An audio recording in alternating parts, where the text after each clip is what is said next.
11288. Video saya kali ini membahas terkait dengan signaling theory atau teori sinyal. Yang dimana signaling theory adalah teori yang menjelaskan bagaimana satu pihak atau pengirim sinyal memberikan informasi kepada pihak lain atau penerima sinyal untuk mengurangi ketidakpastian dan asimetri informasi dalam pengambilan keputusan. Teori ini pertama kali diperkenalkan oleh Michael Spence pada tahun 1973 dalam konteks pasar tenaga kerja, di mana pencari kerja menggunakan pendidikan sebagai sinyal untuk menunjukkan kemampuan mereka kepada calon pemberi kerja. Dalam situasi di mana satu pihak memiliki informasi yang lebih banyak atau lebih baik dibandingkan pihak lain, sinyal digunakan sebagai alat komunikasi yang kredibel untuk menyampaikan informasi yang tidak terlihat secara langsung. Dengan demikian, signaling teori memainkan peran penting dalam membangun kepercayaan dan meningkatkan transparansi antara pihak-pihak yang terlibat. Kemudian dalam dunia bisnis dan akuntansi, signaling theory sering digunakan untuk menjelaskan bagaimana perusahaan mengkomunikasikan kinerja dan prospek mereka kepada investor dan pemangku kepentingan lainnya. Misalnya, perusahaan dapat mengirimkan sinyal positif melalui pembagian dividen, laporan keuangan yang diaudit, atau pengungkapan tanggung jawab sosial perusahaan atau CSR. Tindakan ini menunjukkan bahwa perusahaan memiliki keuangan yang stabil, tata kelola yang baik, dan prospek yang menjanjikan sehingga meningkatkan kepercayaan investor.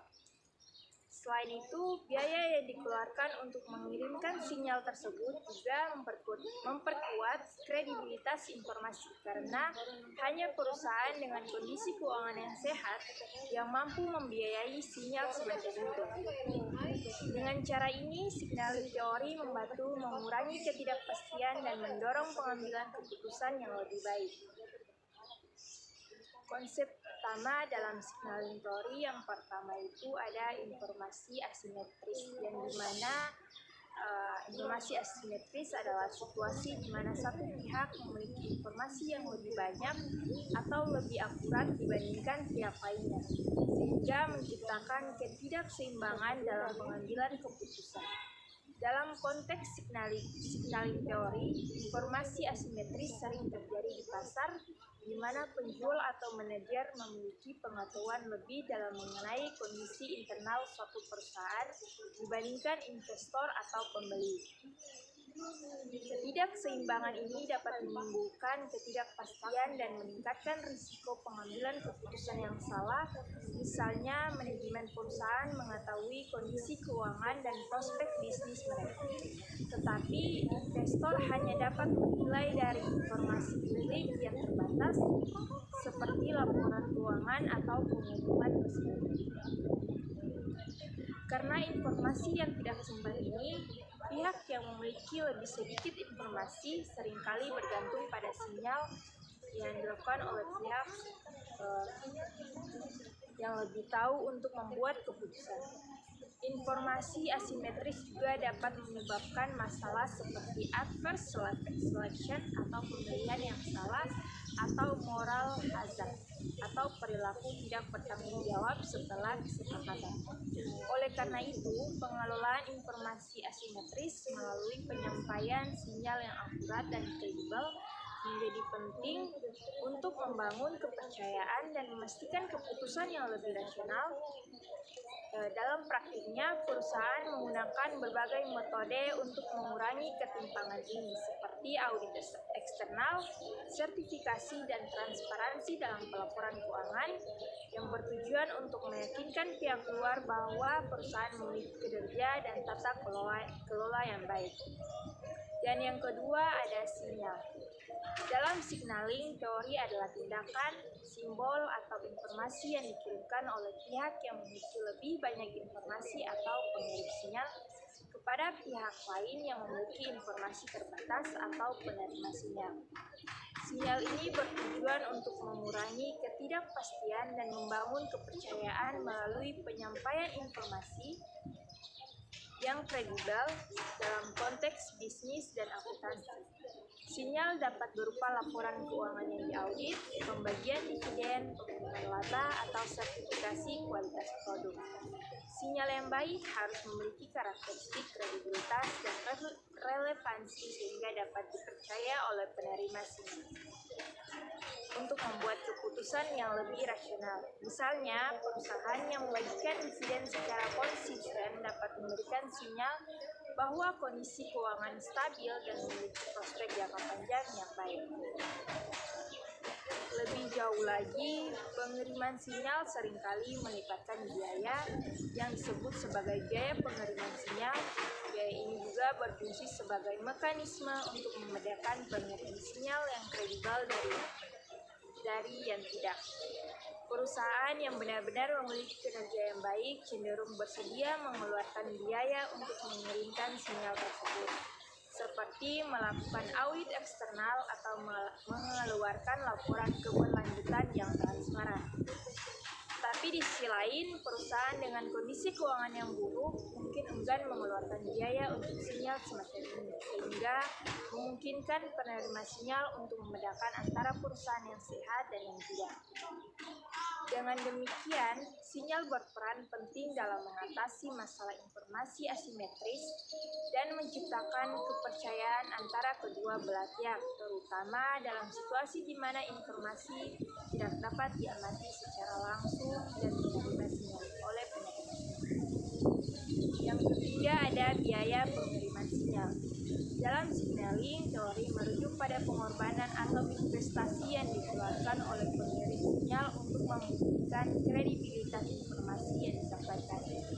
Biaya ini memastikan bahwa hanya pihak yang benar-benar memiliki kualitas atau informasi yang baik yang bersedia memberikan sinyal, sehingga minimalkan kemungkinan informasi yang menyesatkan.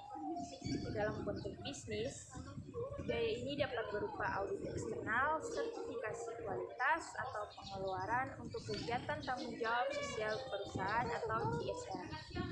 Misalnya, perusahaan yang melakukan audit eksternal menunjukkan bahwa mereka siap mengeluarkan biaya untuk memastikan laporan keuangan mereka akurat dan dapat dipercaya oleh investor.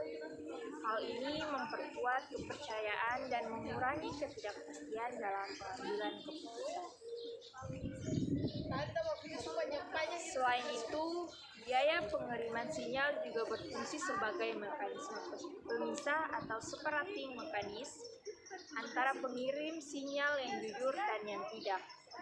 Perusahaan dengan kinerja yang buruk atau informasi yang kurang baik kemungkinan besar tidak akan mampu atau tidak bersedia membayar biaya tinggi untuk memberikan sinyal yang sama, karena tindakan tersebut akan merugikan mereka secara finansial tanpa manfaat yang sebaiknya.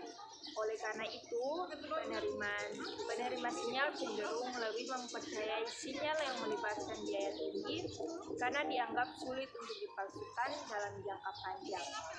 Biaya ini membantu membangun reputasi dan kredibilitas yang penting untuk mempertahankan kepercayaan dari investor dan pemangku kepentingan lainnya. Dengan demikian, biaya pengirim sinyal menjadi alat efektif untuk mengatasi masalah asimetris informasi dan meningkatkan transparansi. Yang keempat ada interpretasi oleh penerima sinyal dalam signaling teori.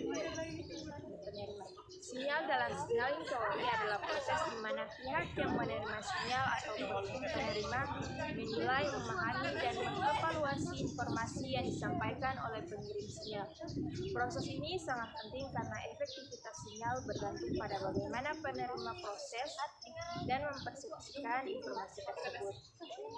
Penerima sinyal akan menilai apakah sinyal tersebut akan dipercaya berdasarkan kredibilitas pengirim dan biaya yang dikeluarkan untuk mengirim sinyal. Misalnya, investor akan menafsirkan pembagian dividen sebagai indikasi bahwa perusahaan memiliki aliran yang stabil dan prospek keuangan yang lebih baik. Jika sinyal dianggap konsisten dan relevan, penerima akan merespon secara positif seperti dengan meningkatkan investasi atau memperkuat hubungan bisnis. Namun, penerima sinyal juga harus waspada terhadap sinyal yang menyesatkan atau informasi yang tidak sepenuhnya akurat.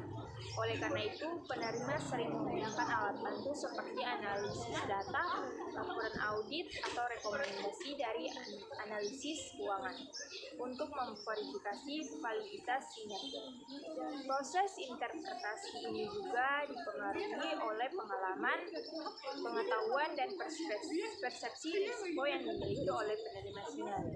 Dalam situasi di mana penerima tidak memiliki cukup informasi atau keahlian untuk menilai sinyal, mereka mungkin bergantung pada opini pihak ketiga yang lebih kredibel. Dengan demikian, kemampuan penerima dalam menginterpretasikan sinyal secara efektif sangat menentukan keberhasilan komunikasi antara pengirim dan penerima, serta berperan penting dalam pengambilan keputusan yang lebih akurat dan mengurangi ketidakpastian. Dan berikut ada contoh dari signaling theory. Signaling theory dalam akuntansi dapat dilihat dalam praktik perusahaan yang menggunakan laporan keuangan yang diaudit sebagai sinyal untuk menunjukkan transparansi dan kredibilitas kepada investor. Laporan keuangan yang telah diaudit oleh pihak eksternal memberikan jaminan bahwa informasi keuangan yang disajikan akurat dan sesuai dengan standar akuntansi yang berlaku. Proses audit ini juga melibatkan biaya yang signifikan, sehingga perusahaan yang bersedia mengeluarkan biaya tersebut menunjukkan komitmen mereka terhadap integritas dan kejujuran dalam pelaporan keuangan. Investor akan menafsirkan sinyal ini sebagai indikasi bahwa perusahaan memiliki tata kelola yang baik dan manajemen yang dapat dipercaya, yang pada akhirnya meningkatkan kepercayaan mereka untuk berinvestasi. Contoh lain dalam akuntansi adalah pengumuman pembagian dividen sebagai sinyal positif mengenai prospek keuangan perusahaan. Ketika perusahaan memutuskan untuk membayar dividen, terutama dalam jumlah yang stabil atau meningkat, ini menunjukkan bahwa perusahaan memiliki arus kas yang kuat dan keyakinan terhadap profitabilitas di masa depan. Investor akan menganggap sinyal ini sebagai bukti bahwa perusahaan berada dalam kondisi keuangan yang baik dan memiliki manajemen yang efisien. Sebaliknya, perusahaan yang tidak membagikan dividen atau mengurangi jumlah dividen dapat dianggap mengalami kesulitan keuangan yang mungkin mempengaruhi keputusan investor. Oleh karena itu, pengungkapan dividen dan informasi keuangan lainnya menjadi alat penting dalam mengurangi ketidakpastian dan membangun kepercayaan melalui mekanisme signaling. Mungkin itu saja pembahasan terkait signaling theory. Kata wabillahi taufiq wal hidayah. Wassalamualaikum warahmatullahi wabarakatuh.